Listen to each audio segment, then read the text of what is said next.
Hi guys, and welcome to this video on the eclipse that happens on the 19th of November 2021. Thanks for joining me. It's a pleasure to be with you today. This is a partial lunar eclipse, so 97% of the moon is going to be covered by the Earth's shadow and it's going to go dark.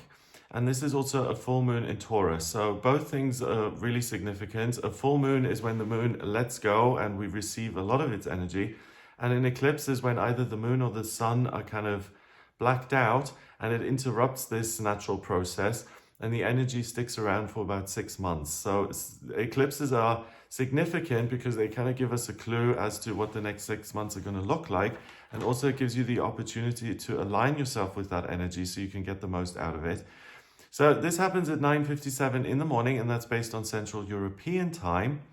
So this is going to be the longest eclipse that we've had in 580 years. It's going to last for 3.5 hours, 3 hours and 28 minutes.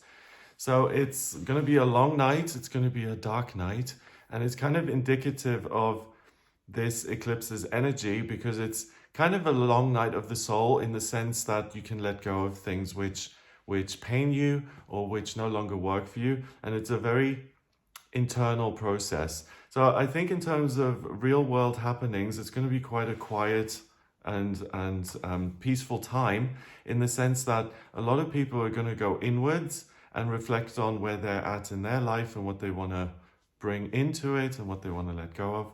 So it's a very kind of intimate, personal energy. So we've got the sun at 27 degrees in Scorpio. The sun is your conscious mind. It's what makes you feel empowered and alive. 2 and 7 is 9. In numerology, that's the vibration of spirituality and completion, finishing off cycles.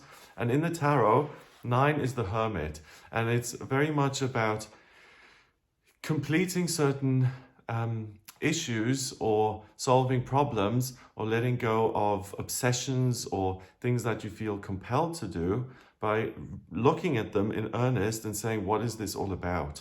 And getting an answer, whether that comes in spiritually or through some sort of understanding, like a light bulb goes off and you're like, oh, this is what this is about. And that then allows you to move beyond it into something else.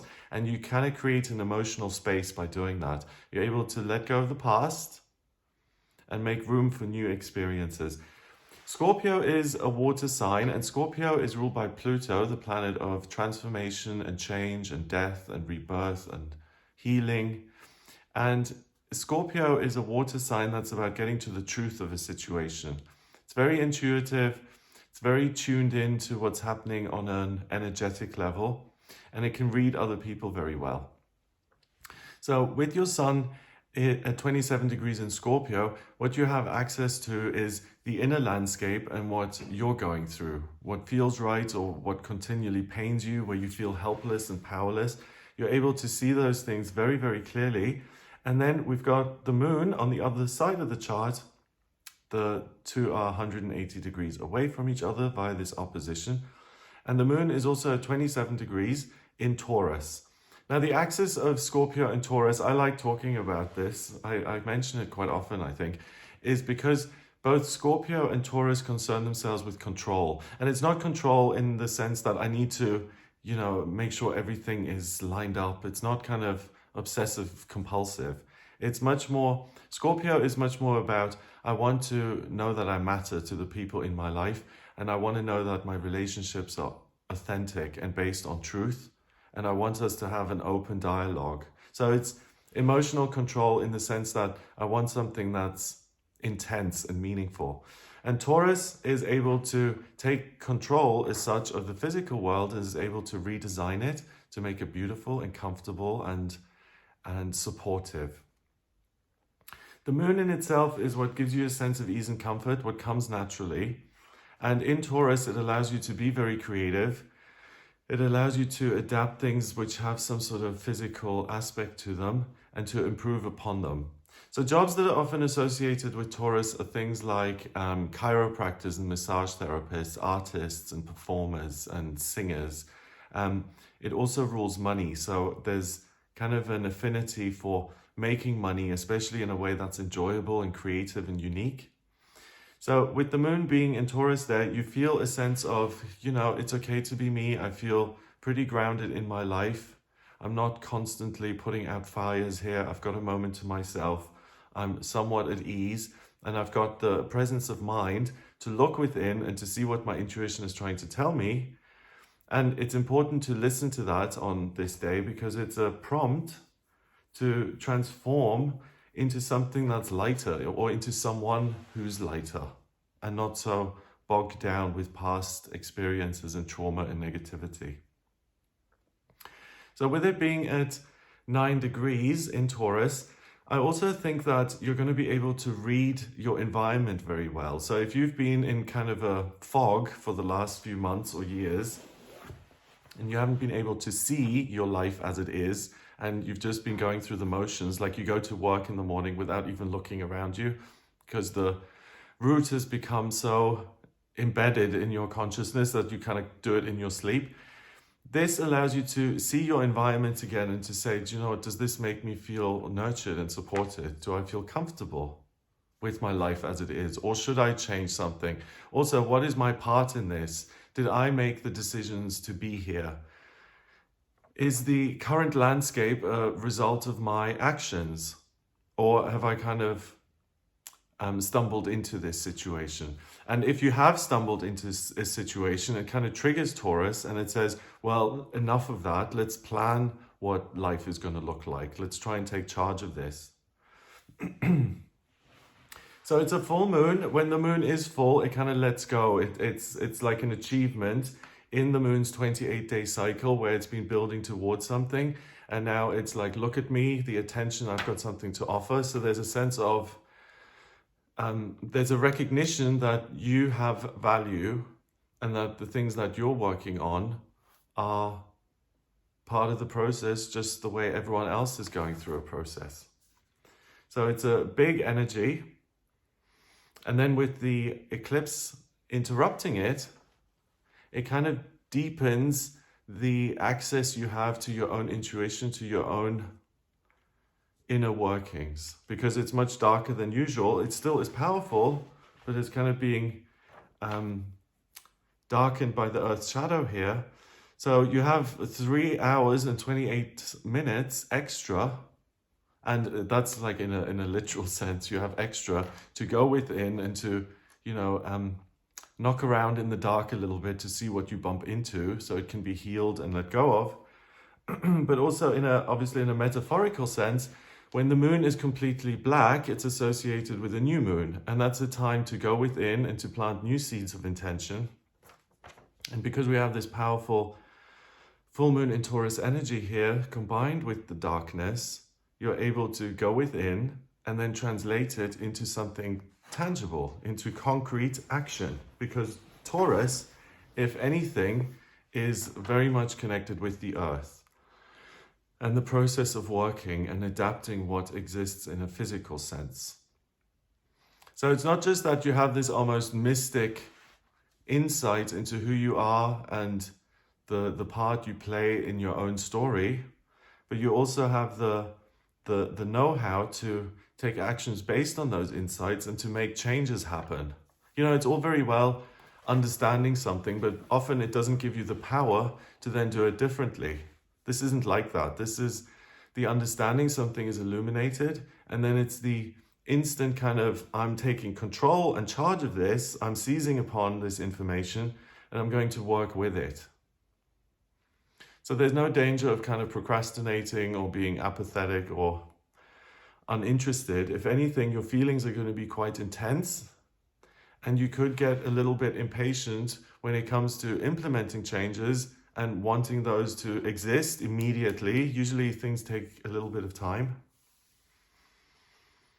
And also, if you don't have any freedom in your life, that's going to feel very irritating and uncomfortable. And there's a good reason for that. If it does make you feel like, wow, I've got myself into a position where I'm trapped and I have very little choice or freedom, these kind of things happen to remind you of who you are, and that you do have a say in your own life, and that you can break free of those obstacles, that you can take control back for yourself. Okay, So the full moon sits next to the North Node in Gemini at 1 degree. So they're 4 degrees apart. And the North Node is kind of what you're moving towards on a soul level. If I look at your natal chart, so your birth chart, the South and North Nodes show me where you've come from and what direction you're moving in. And it's often associated with your life purpose, your soul mission this time around. So the fact that we've got the North Node sitting on the moon, on this full moon, means that it's a karmic influence. It's not something that happens in the real world as such. It's something that happens for you internally. And depending on whether you listen to it and do something about it, that can then leak on over into the real world because it changes your course through life, because you'll make different decisions. So at 1 degree, that's the vibration of the pioneer, the boss, the person again who initiates and takes charge and says, I'm going to do something about this. And Gemini is an air sign that has to do with communication and expressing the self. But if you look at the glyph of Gemini, it's a Roman numeral 2. So like 2 pillars with a roof and a base. And it's a doorway into a new future, into something that's been idealized or dreamt of, something that you want for yourself. So if you know, if you've had some tough experiences and you know about yourself that you're abrasive or abrupt or not particularly empathetic or whatever it may be, and that bothers you, this is the kind of energy that says you're not stuck with a type of person that you feel helpless about. You have the ability to change the way you think, the way you operate, and let's show it to you. Like a visual representation in your mind's eye appears, or you get a sense of that you could be freer, or that you could behave in a way that you're more comfortable with. And that's what the North Node in Gemini does. It allows you to look through the veil or to look through a doorway and to see a different version of yourself that is aspirational, that you want to get towards. So whether it is personality traits, or whether it's your lifestyle, or it's your relationships, or the way you work, or your environment, anything really that you want to change in your tangible existence here on planet Earth, the North Node at 1 degree says you have the ability to take charge of this and to make changes as you see fit. You're the creative director of this show. Next to the sun, we've got when an eclipse happens on the North Node, first of all, when it's a lunar eclipse, it's more about everyday experiences and individuals as equals. When the eclipse is on the sun, it's often about the thing that you've already been working towards and what could happen in future, and kind of looking at those things again. So this is more of an inner process. And then the North Node in Gemini, it opens things up so that you can pull in this inspired info once you've let go of the past and once you've said, okay, I am willing to change. That's really all that's required here. That's what makes things somewhat fluid. I'm willing to change. I'm willing to operate on a different basis. That then opens the door and brings in new info. The South Node is 4 degrees away from the sun. That's at 1 degree in Sagittarius.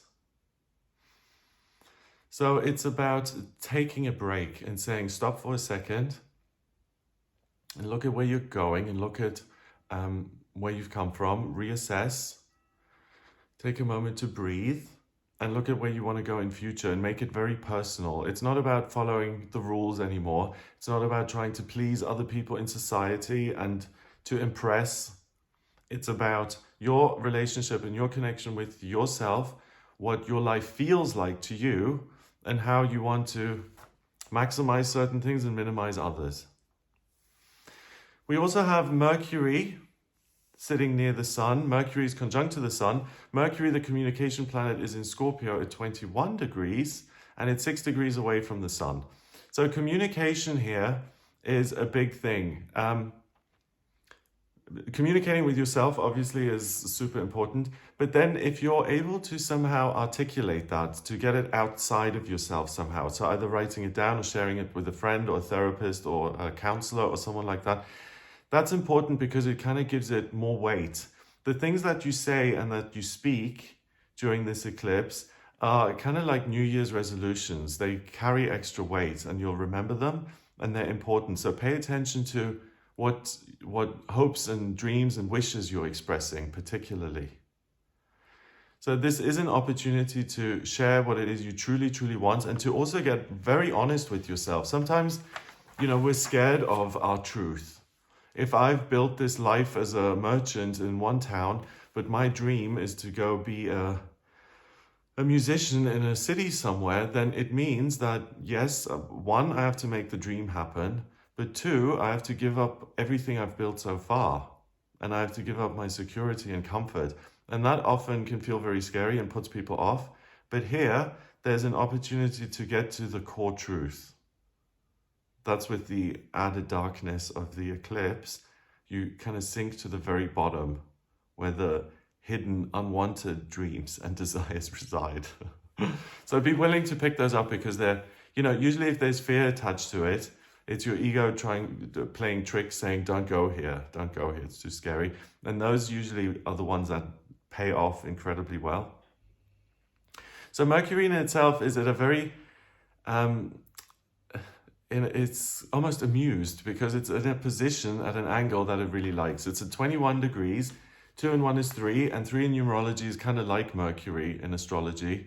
So 3 in numerology is the same as Mercury in astrology, or Gemini or Aquarius. It's all the energy and the vibration associated with teaching and speaking your mind and expressing yourself and getting things from within here out there. So Mercury is very expressive, and in Scorpio, it's able to put really abstract feelings into words. I always found this very interesting. When I was younger, I had these profound feelings, and I'd have these super intense things going on. And then I'd find the word for it, and the word would always seem so flat. Like you're going on this whole emotional journey, and then you tell someone else, I'm devastated, and it's like, really, is that it? And they're like, oh, you're devastated, are you? It seems almost dismissive of these intense emotions. So that's one thing, that on this day, like expressing what you're going through and what you're thinking about in your future, it deflates it a bit. It makes it less scary to actually do something about it. It takes the power out of it and the fear out of it. We've got Mars nearby as well. Mars isn't really conjunct to the Sun or, Mercury. Yeah, it is conjunct to Mercury, but it's not conjunct to the Sun. So it has nothing to do with the eclipse, but it's nearby. And I kind of, if Mercury and the Sun are blending their energies together, then it's of interest to see what energy Mercury is bringing. And Mercury and Mars are conjunct here, so they're kind of coupled up. They're 8 degrees apart, so there's real power to what it is you're saying. And Mars in itself is at 13 degrees in Scorpio. And that's superb because it's almost like your emotions now have a bodyguard. It's this notion that appears that says, do you know what, on this day, maybe I should listen to what I'm feeling. It is important. How about that? Is it important? Yes, it is. And the bodyguard aspect is if someone tries to dismiss your feelings, or if you yourself dismiss your feelings, or if someone tries to come at you and says, you shouldn't be feeling like this, that's wrong, you ought to be feeling this way, then Mars at 13 degrees, which is 4, structure and security and stability, and Mars being the male principle of drive and ambition, is going to say, hang on a minute.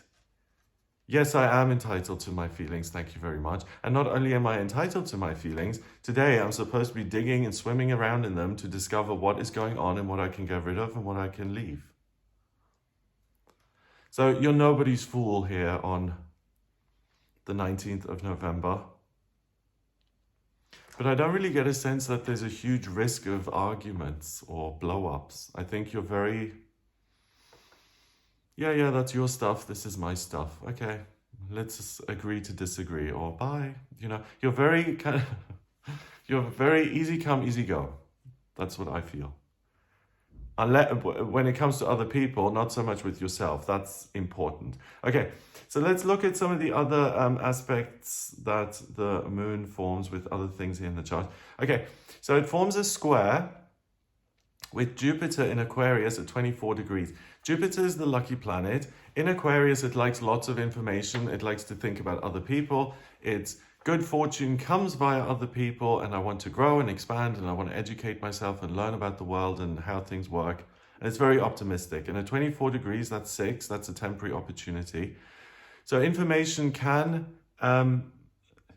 bring you real good luck, both information that comes from within and information that you share with other people.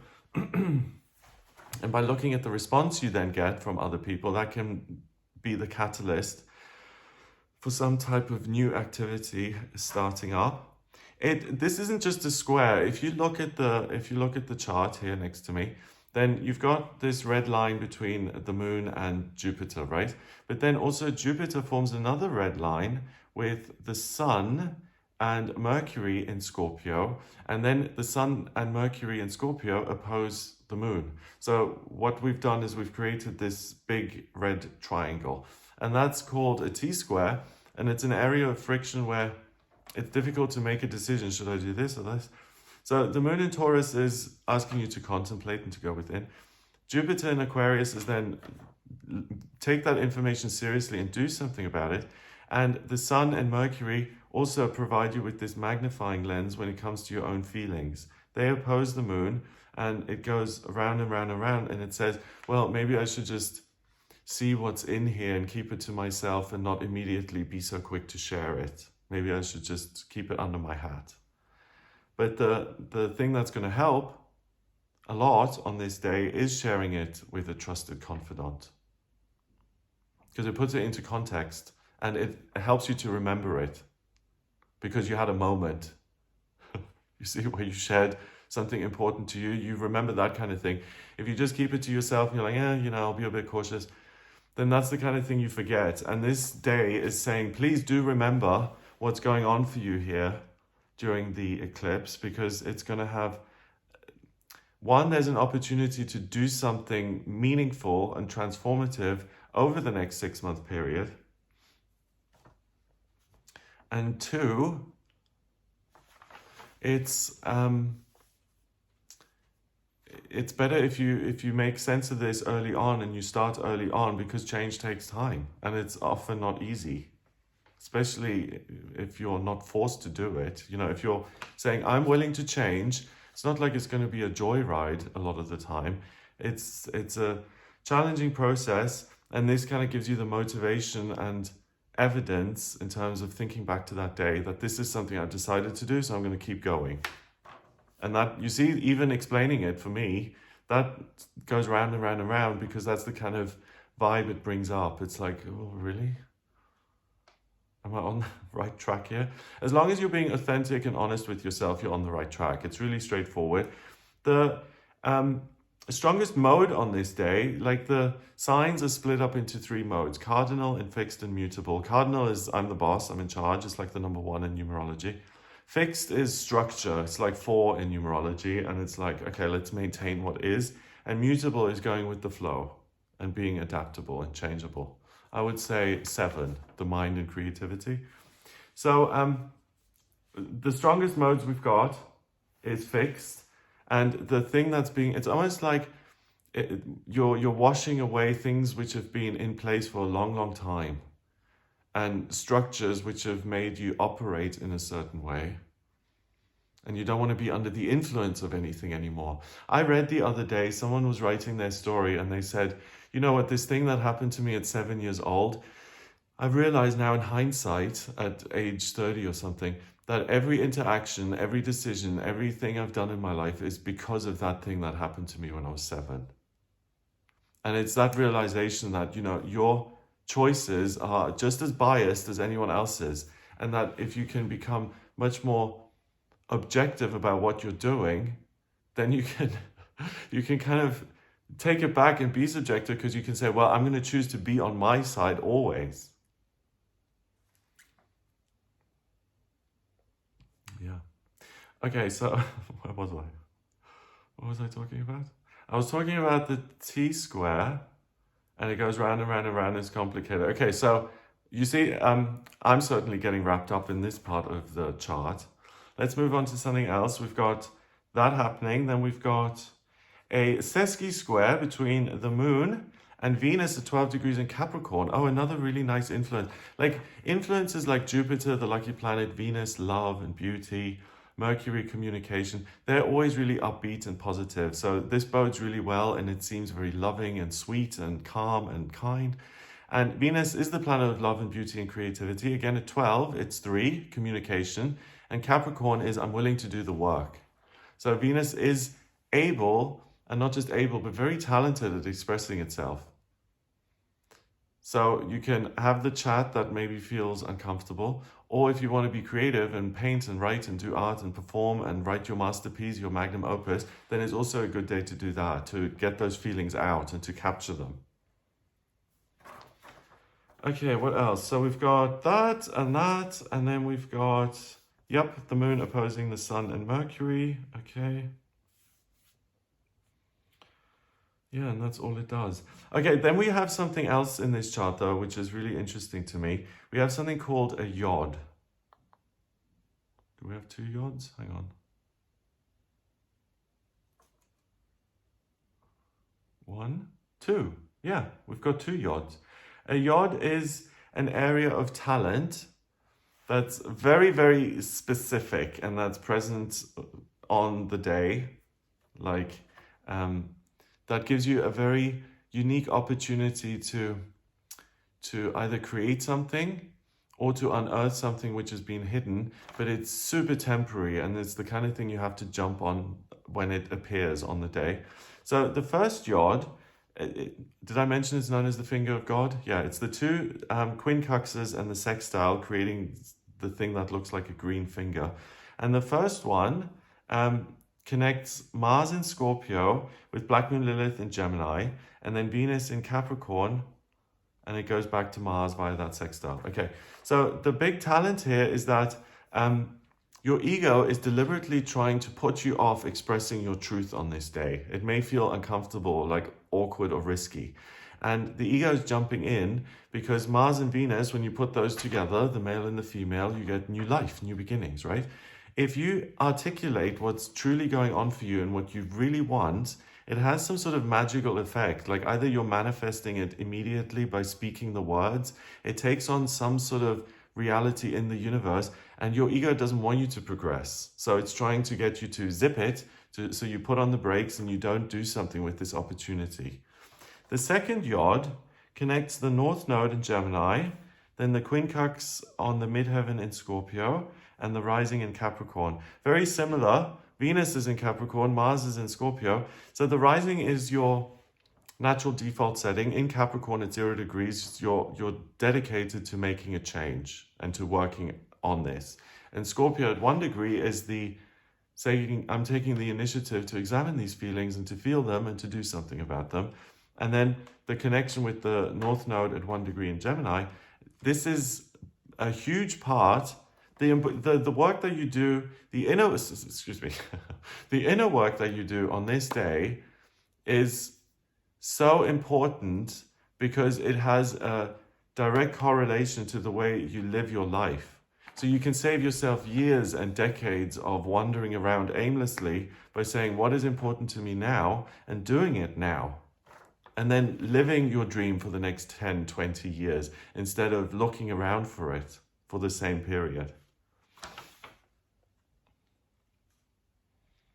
So this is like a pit stop on the spiritual highway where a teacher appears and says, here you go, here's some useful information, here's a clue, run with it. It's a significant milestone, marker on your journey through life. Okay, let's see if there's anything else that I've missed. Let's see. No. Nope.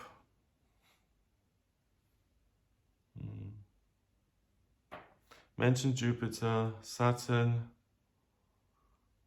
Pluto. They're all pretty quiet. They connect to things. Oh, the sun's out now. They connect with things that are not directly related to this eclipse. So the energy is somewhat reserved. It's not going to influence you hugely because there aren't major aspect patterns directly to the moon.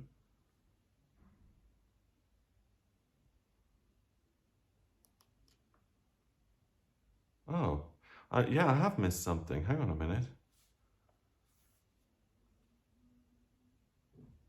Yeah, the moon sesqui squares Venus, but it also trines Pluto in Capricorn. Yeah, I missed that.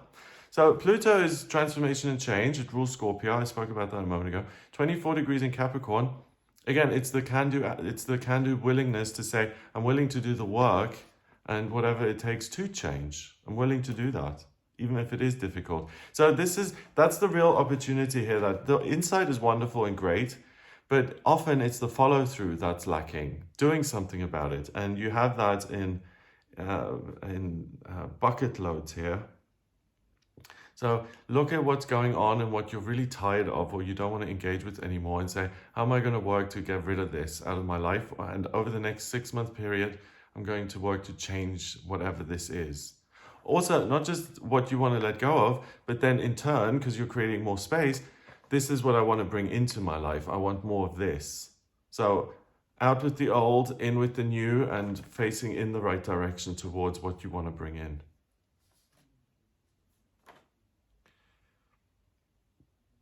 Yeah, but that really is it. Yeah. Okay. So I hope that gives you an idea of what this eclipse is all about. I hope you have a fabulous time. If you would like a personal reading with me, please get in touch via my website. It's gregoryscott.com. On the front page, just scroll down a little bit until you get to a button that says book your reading. Click on that to order your reading with me.